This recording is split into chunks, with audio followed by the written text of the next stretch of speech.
abandonné à cause de l'humiliation. Tu as laissé ce travail à cause de l'humiliation. Tu as dit que non, là-bas c'est mort, c'est mort. Non, non, non, c'est mort. Non, ce n'est pas mort. Ce n'est pas mort. Parce que dans l'humiliation, on trouve quoi? Des moqueries. C'est dur hein, quand on se moque de toi. C'est compliqué quand on se moque de toi.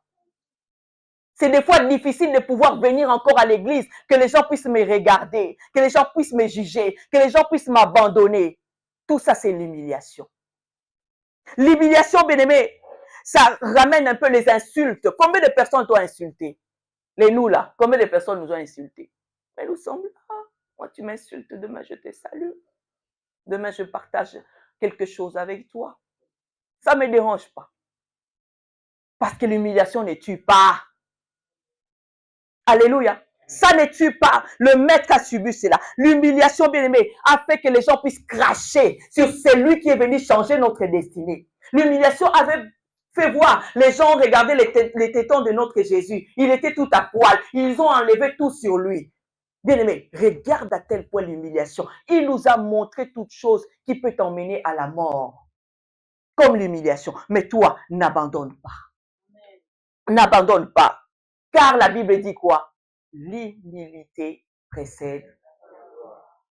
Alléluia. L'humilité précède la gloire. On l'humiliait, on l'avait abattu. Tout le monde disait, prenez-lui, tuez. Les gens se moquaient. Si tu vas même lire dans le chapitre du Matthieu 27, plus bas, on dit que les soldats se moquaient de Jésus. Ils se moquaient de Jésus. Ils ne savaient pas que dans les jours à venir, c'est ce Jésus-là qui viendra donner du pain dans leur maison. C'est ce Jésus-là qui viendra donner du travail dans la vie de leurs petits-enfants. C'est ce Jésus-là qui viendra réparer, guérir dans toutes les situations qui semblaient être compliquées. Mais c'était quoi? L'humiliation. Que la mort qui amène l'humiliation fasse que dans cette église, les gens relèvent la tête. Que la mort qui ramène l'humiliation fasse que tu puisses encore parler de la part du Seigneur Jésus. Que la mort qui amène l'humiliation te fasse encore accrocher à notre Seigneur Jésus. Un autre processus de la mort de Jésus, nous avons vu, c'est la crucifixion. Les temps durs, bien aimé. Est-ce que tu t'es déjà arrêté? Une fois, je me suis dit, moi, quand tu me touches la main comme ça, j'ai mal. Maintenant, le clou, on met comme ça. On commence à taper. Quand. Est-ce que moi, cet acte-là a fait que je puisse encore craindre Jésus. L'acte de penser seulement. Imaginons ensemble. Arrêtons-nous 2 minutes. On prend un clou ici. On commence à frapper dans le pied de Remus. Remus, tu vas résister. Pascal. Mais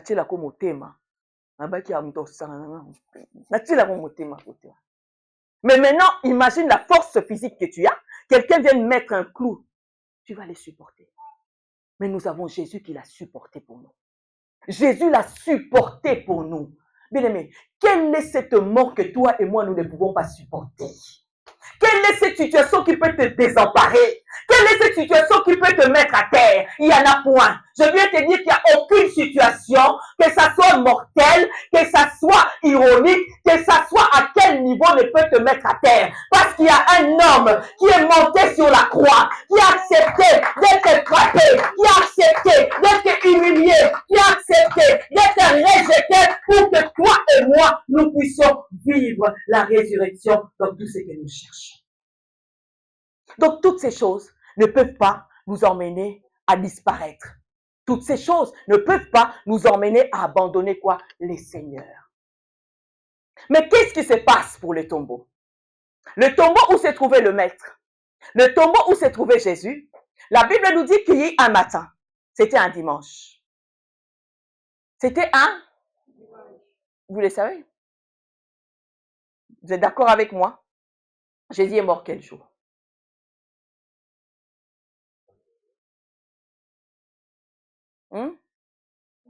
Qui sont pour vendredi? Amen. Qui sont pour vendredi? Amen. Amen. Mais les autres, Jésus est mort. Mais amen, Joseph. Mais les autres, c'est quand? Jésus est mort quel jour? Tchatch PTG. La Claudia, elle est morte. Elle sait que je ne sais pas prononcer ça. À chaque fois, je dis, tchat, petit, elle ferme les yeux. Tchat, tchat, tchat, petit, tchat, petit. Jésus est mort quel jour?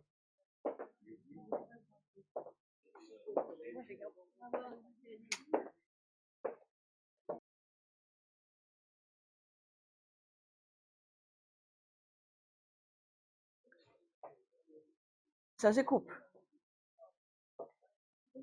J'ai dit. Ah. Côté au moi. Côté au moi.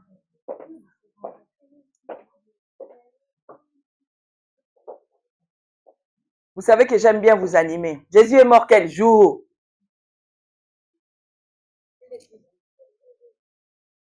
Quand on dit que les dimanches, les tombeaux étaient vides, j'ai dit Jésus est mort quel jour? Voilà. Est-ce qu'on peut acclamer Jésus? Jésus. Maman Nicole est contente parce qu'elle avait fait comme ça vendredi. Oui, Jésus est mort le vendredi. Alors la Bible dit que le dimanche matin, très tôt, les femmes vont vers le tombeau du maître. Ils arrivent vers le tombeau, dans la tristesse. Ils venaient pas à l'idée de pouvoir se réjouir de quelque chose. Ils venaient à l'idée de pouvoir encore arranger là où le maître était déposé. J'aimerais dire à une personne, tous ces actes, tous ces phrases, tous ces comportements de la Bible doivent faire de notre vie la lumière de la résurrection de Jésus. Quel que soit le problème que tu puisses avoir, quelles que soient les situations que tu puisses traverser, le meilleur endroit d'emmener tes problèmes, c'est auprès de Jésus.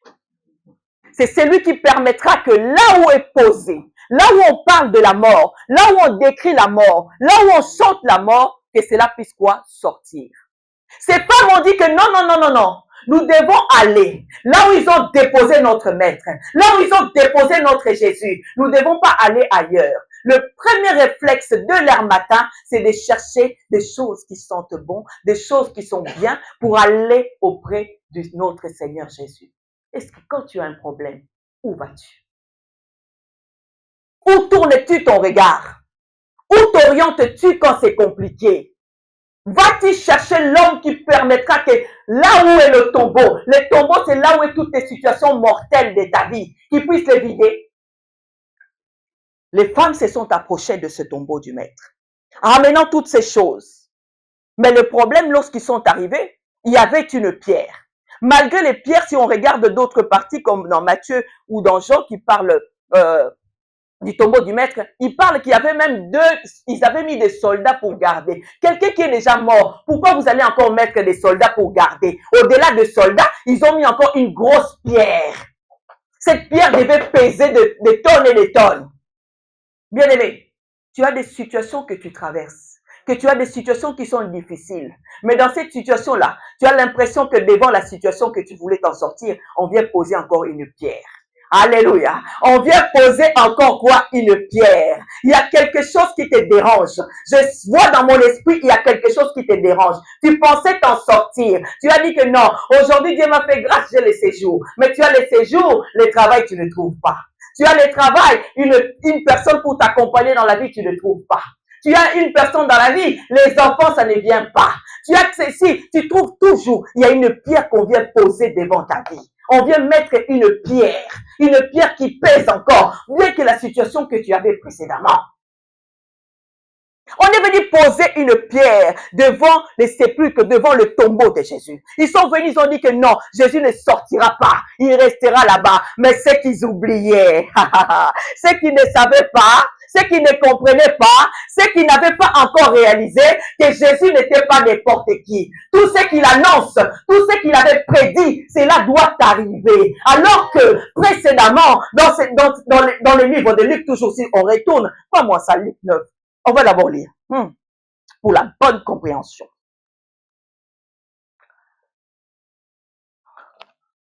Là où Jésus est en train de dire que le Fils doit mourir. Okay, juste. Jésus leur recommanda sévèrement de ne le dire à personne. Il ajouta qu'il fallait que les fils de l'homme souffrissent beaucoup, qu'il fut rejeté par les anciens, par les principaux sacrificateurs et par les scribes. Il fut mis à mort et qu'il ressuscita au troisième jour. Amen. Est-ce qu'on peut acclamer Jésus? Acclamons la parole de Jésus. Alors écoute-moi ce que j'aimerais te dire. Dès son vivant, Jésus est en train de parler à ses disciples. Il dit ce que je vais vous dire, ne dites à personne. C'est de la même manière que je viens te parler, toi qui me suis même sur le réseau. Ce que je veux te dire, ne dis à personne. La mort va arriver dans ta vie. La mort va franchir la porte de ta maison. La mort va déranger ta situation. La mort va traverser quoi? Ta maison. Il a dit qu'il faut que je souffre. La souffrance va être au rendez-vous. Peut-être que tu souffres maintenant. Peut-être que tu souffres maintenant. Peut-être que tu ressens des douleurs par rapport à cette maladie. Tu ressens des douleurs par rapport à cette humiliation. Tu ressens des douleurs dans toutes les formes de ta vie. Mais Jésus a dit que lorsque je mourrai, je ressusciterai. Je serai revenu quoi? À la vie. C'est ce que Jésus veut te dire. Il a promis des choses. Je veux te dire, Jésus n'a jamais promis comme moi. Moi, je vais te promettre, mais je vais abandonner. Moi, je vais te promettre, mais je vais te trahir. Moi, je vais te promettre aujourd'hui, mais demain, je vais faire autrement. Je vais dire, Claudia, il n'y a pas de Burger King après le culte. Je peux te promettre, mais demain, je ne peux pas le faire. Mais Jésus, je parle de Jésus. Toutes les promesses que Jésus a faites, même de sa mort, il l'a fait, il l'a promis et il l'a fait. Il a dit que je vais mourir, mais je ressusciterai. Ils sont venus, ils ont commencé à regarder. Mais où est notre Seigneur? Où est notre Dieu? Où est celui qui était avec nous? Celui que nous avons cru. Où es-tu? Bien-aimé, combien de fois tu cherches Jésus tout autour de toi? Combien de fois tu cherches Jésus alors que je t'ai dit au début, lui, il marche avec les filles et les fils de promesse. Il marche avec les fils et les filles de promesse. Parce qu'il est celui qu'on appelle je suis. Lorsqu'il est avec toi, il marche avec toi. Il t'accompagne. Et il t'accompagne vers la gloire. Il t'accompagne vers les succès. Il t'accompagne vers la réussite. En cherchant l'homme qu'on avait placé dans le tombeau. En cherchant l'homme dont ils étaient protégés. Il était protégé par les soldats. Qu'il ne puisse pas sortir, qu'il ne puisse pas s'enfuir. Jésus ne s'enfuira pas. Même si la mort entre dans ta maison, Jésus ne fuira pas. Même si les brigands rentrent pour déstabiliser ta vie, Jésus ne fuira pas. Même si c'est comment, Jésus ne fuira pas. Il pensait que Jésus allait fuir. Jésus ne fuira jamais. Il était toujours là. Mais lorsque le temps de la promesse, je vais dire à une personne que les tombeaux s'ouvrent. Je vais dire à une personne que les tombeaux s'ouvrent dans ta vie. Je vais dire à une personne que les tombeaux s'ouvrent dans cette église. Les tombeaux s'ouvrent lorsqu'il y a une promesse. Parce que je sais ici, j'ai des filles et des filles de promesse. Et ta promesse est imminente dans ta vie. Ta promesse est réalisable et réalisée dans ta destinée. Ils sont venus chercher, mais le maître avait déjà annoncé. Alors je décrète pour quelqu'un, tout ce qui a été annoncé pour ta vie, tout ce qui a été vu pour ta vie, tout ce qui a été vu avant même que tu arrives sur la terre, tout ce qui a été dit avant même que tu arrives en France, tout ce que tu as été dit avant même que tu arrives dans cette église, cela ressuscite aujourd'hui au nom de Jésus. Parce que la promesse qu'il avait faite, il a dit que le troisième jour, il y aura des gens qui me feront souffrir, il y aura des gens qui me feront malmener, mais ils me tueront, mais je ressusciterai le troisième jour. Bien-aimé, le chiffre 3 t'accompagne toutes ces mois d'avril au nom de Jésus. Que la résurrection impacte cette église au nom de Jésus. La croissance numérique, la croissance spirituelle, l'amour dans cette église, la persévérance est dans cette église au nom de Jésus. Je déclare cela, je confesse et je crois que cela s'installe. Parce que Jésus est en train de vider les tombeaux, de vider les tombeaux. Il y a ton tombeau qui s'ouvre maintenant. Il y a ton tombeau qui s'ouvre maintenant. Waouh, la brochade. Il y a ton tombeau qui s'ouvre maintenant. Il y a ton tombeau qui est en train de s'ouvrir maintenant. Sois impacté par la résurrection. Parce qu'il a dit, il le fait et il le fera. Wow. J'ai dit, il l'a dit, il le fait et il le acclame pour Jésus. Ils sont venus regarder. Ils sont venus chercher. Où est Jésus? Où est ce corps? Où est ce corps mort? Où est ce corps? Où est ce corps qui devait déjà sentir? Où est ce corps qui devait déjà disparaître? Qu'est-ce qui sent dans ta vie? Qu'est-ce qui sent dans ta vie? Qu'est-ce qui pue dans ta vie? Qu'est-ce qui sort de mauvaises odeurs? Bien-aimé, toute situation qui t'embarrasse, toute situation qui te contrarie là, c'est cette situation que j'appelle la mort. C'est quoi? C'est quoi cette situation? C'est le célibat? C'est quoi cette situation? C'est quoi? Je te pose la question. De là où tu es, commence à faire monter ça dans ta tête. Commence à faire monter ça dans ta tête. Parce que il y a quelque chose qui est en train de s'opérer maintenant. Il y a quelque chose qui est en train de t'impacter maintenant. Qu'est-ce qui est mort dans ta vie? Mais lorsqu'ils sont venus chercher, ils sont venus le mauvais jour. Ils sont venus le mauvais jour. Dis à ton voisin, ils sont venus le mauvais jour.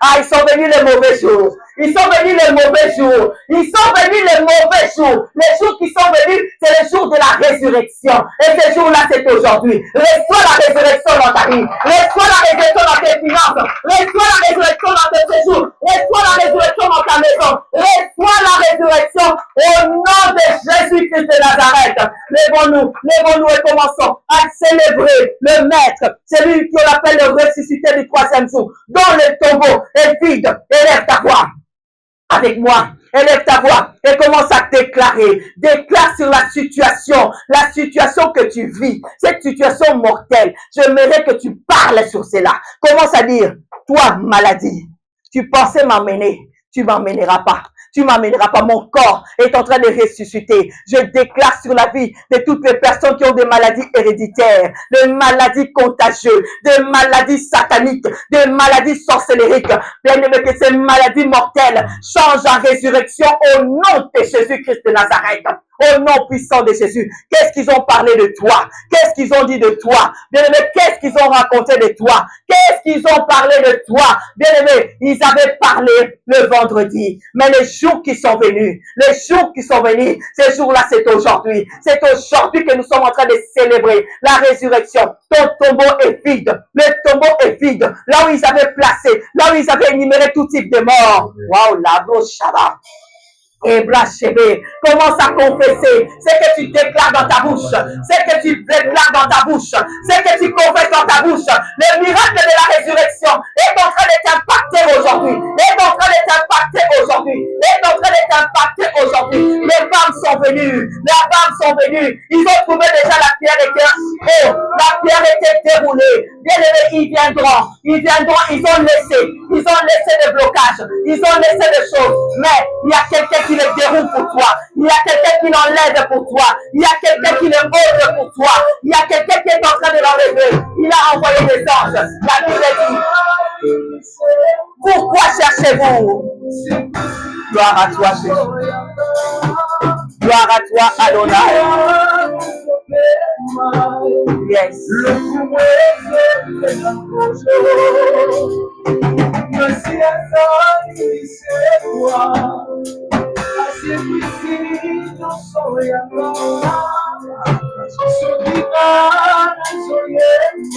Adonai. Adonai.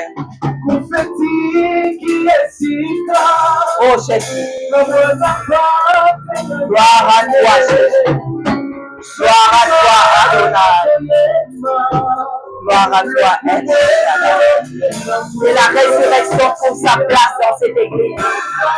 Que la résurrection trouve la place dans cette église. Que la résurrection trouve la place dans ton corps. Que la résurrection impacte ta destinée. Par le nom de Jésus. Par le nom puissant de Jésus. Gloire à toi, Jésus. Gloire à toi, Jésus.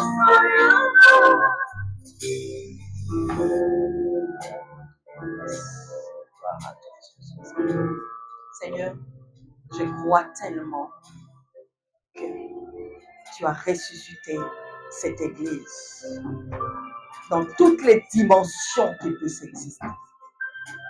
Que chacun commence à vivre la résurrection. Chacun commence à réaliser et palpe encore que le tombeau de sa vie est vide. Au nom de Jésus, nous avons ici prié. Amen. Est-ce que tu peux acclamer Jésus? Tu peux honorer Jésus. Tu peux honorer le troisième jour. Gloire à l'agneau, gloire à El Shaddai.